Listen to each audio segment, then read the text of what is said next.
Thank you. Maybe, yeah. So anyway, that's the story of these things.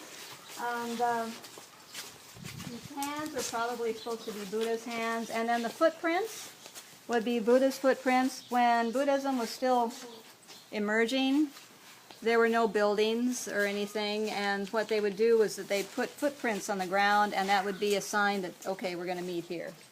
So that's kind of what that is symbolizing. That was just the sign, the sign of the cross in a way. So that would indicate that this is where the believers would gather, and they'd meet there and talk about Buddhism, read sutras or whatever.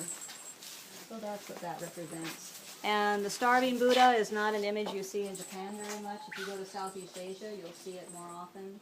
The sleeping Buddha also is one that you see more in Southeast Asia, not here. It's just a different kind of Buddhism. There's Mahayana and there's Theravada Buddhism, the two basic streams. So it would be like Catholicism and Protestantism. They diverge.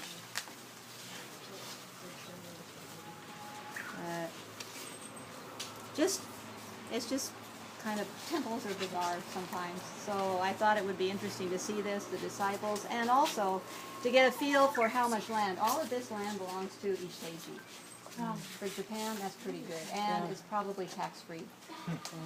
So Shinto and Buddhist land is usually tax-free, and there's a kindergarten over there. Many temples, if they have enough land, will have their own kindergarten. I think the idea originally would be that they would give young kids a good spiritual start on life, but also temples had the space to build kindergartens. And you mean like the land, right? The land, yeah. And nowadays there are quite a few temples that don't get enough revenue, don't get enough money to support a priest. And so sometimes this might bring in a little bit more, and probably not enough for that. But if the priest works, working in the company is not usually what a priest would do. That's a part-time job to supplement his income. So priests, and both Shinto and Buddhist, will be teachers.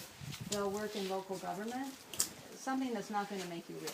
Something that is serving society in some way. So there are several priests at this temple, and they will often go out to other temples. So if you have a neighborhood temple but there's no priest there, then you can call on the priest here to go and service the people in that area, the believers in that area, for funerals and so on. In Buddhism, there are no real weddings. It's possible to have a Buddhist wedding, but I don't know of anybody in my 40 years who's had a Buddhist wedding. But when you die, it's Buddhist. It's almost always Buddhist, except for the emperor because he's the head Shinto priest.